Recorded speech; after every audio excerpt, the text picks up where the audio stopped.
By cutting one link in a chain, we've succeeded in breaking the chain. I'll return in a moment with the amazing facts about broken links that can cost you your life.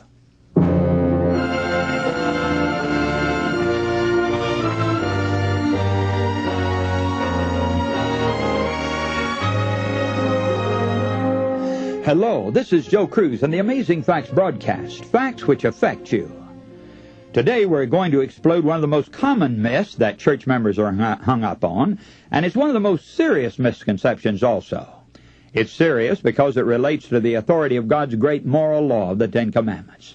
Have you ever heard somebody say that all the Ten Commandments are repeated in the New Testament except one? I suppose there are hundreds of thousands of Christians who've been taught this fallacy by their religious leaders.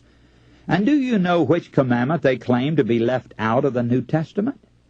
You guessed it, the fourth commandment, the one about the Sabbath of the Lord. Now, friends, I'm going to read a text right now which proves that all 10 of the commandments were just as binding in the New Testament as they had been in the Old. All of those great moral laws are equally valid and have been right down through the centuries.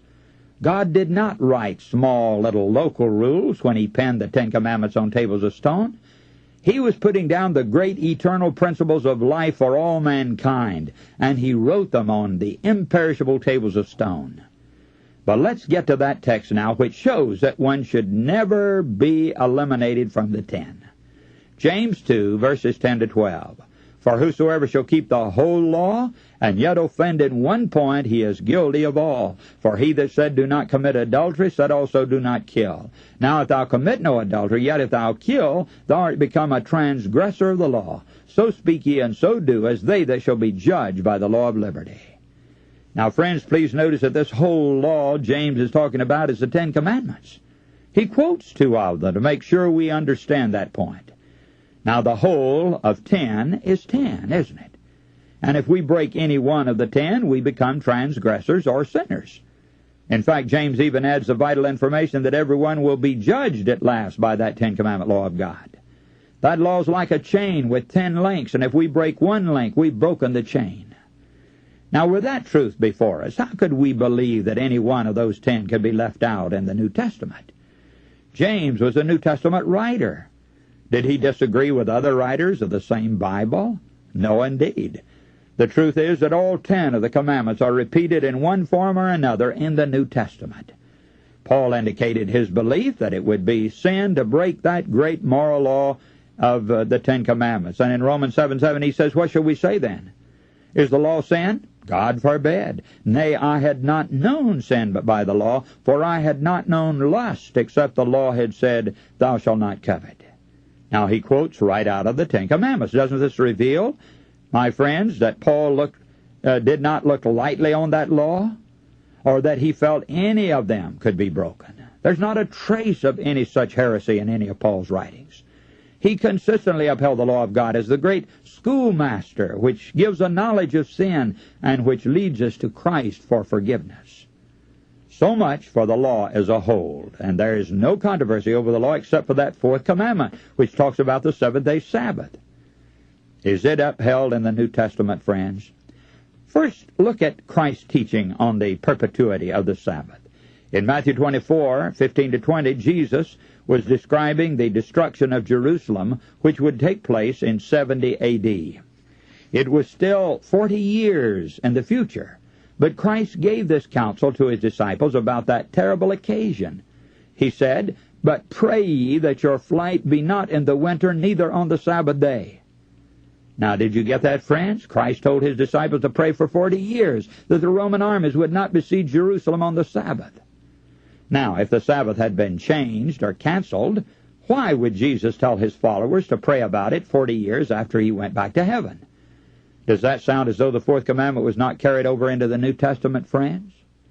Now I want to read another text about the Sabbath that's been largely overlooked, and which completely shatters the myth about it being left out of the New Testament. It's found in Hebrews 4:1-9. But before reading it, I want us to look at 3 other texts in the Old Testament that will help us to understand it better. First, let's read Ezekiel 20:15, 16, 23, and 24. Yet also I lifted up my hand unto them in the wilderness, that I would not bring them into the land I had given them, flowing with milk and honey, which is the glory of all lands, because they despised my judgments, and walked not in my statutes, but polluted my Sabbaths. For their heart went after their idols. I lifted up mine hand unto them also in the wilderness, that I would scatter them among the heathen, and disperse them through the countries, because they had not executed my judgments, but had despised my statutes, and had polluted my Sabbaths, and their eyes were after their fathers' idols." End quote. Now, friends, what I want you to see here is why God destroyed the children of Israel in the wilderness. One of the reasons that some of them were destroyed in the wilderness and were dispersed throughout the countries was because they broke the Sabbath Jesus made. Later, we're going to notice that the Apostle Paul in the New Testament also mentions a reason they were destroyed in the wilderness. Now let's turn to the book of Jeremiah and notice the reason that there's no king on David's throne today and why Jerusalem was destroyed by fire. In Jeremiah 17, 24, 25, and 27, we read this. "And it shall come to pass, if ye diligently hearken unto me, saith the Lord, to bring in no burden through the gates of this city on the Sabbath day, to do no work therein, then shall there enter into the gates of this city kings and princes sitting upon the throne of David, riding in chariots and on horses, they and their princes, the men of Judah, the inhabitants of Jerusalem, and this city shall remain forever." Now, friends, we can see that this was a lack of faith, wasn't it? If they had continued to do what the Lord had told them in keeping the Sabbath holy, there would always have been somebody on David's throne, and the city would have remained forever. In other words, by their actions, they said, "How can I make a living and keep the Sabbath?" Now, there were three things they were guilty of that God will not tolerate. Number one, a lack of faith. How can I make a living and keep the Sabbath? Number two, unbelief in what God said would happen if they broke the Sabbath. And number three, willful disobedience in breaking the command that says, remember the Sabbath to keep it holy. Now, in a moment, we'll see that Paul brings all of this out in the New Testament. Now, let's find out why Jerusalem was destroyed by fire. In verse 27, "But if ye will not hearken unto me to hallow the Sabbath day, and not bear a burden, even entering in at the gates of Jerusalem on the Sabbath day, then will I kindle a fire in the gates thereof, and it shall devour the palaces of Jerusalem, and it shall not be quenched." Now, friends, this prophecy was fulfilled twice. Once in the days of Jeremiah, and the second 40 years after Jesus went back to heaven, when the Romans came and took Jerusalem and burned it with fire and took the gold down to Rome. This was the reason Jesus said, "Pray that your flight be not in the winter, neither on the Sabbath day." Matthew 24:20. The disciples prayed this prayer for 40 years. Now, with this little background, we'll read the New Testament verses, which are so often overlooked, and we'll be able to understand them. I'll begin reading Hebrews 3:17, and you'll immediately see that Paul is talking about the verses in Ezekiel that we've just read, and the reason the Israelites were destroyed in the wilderness.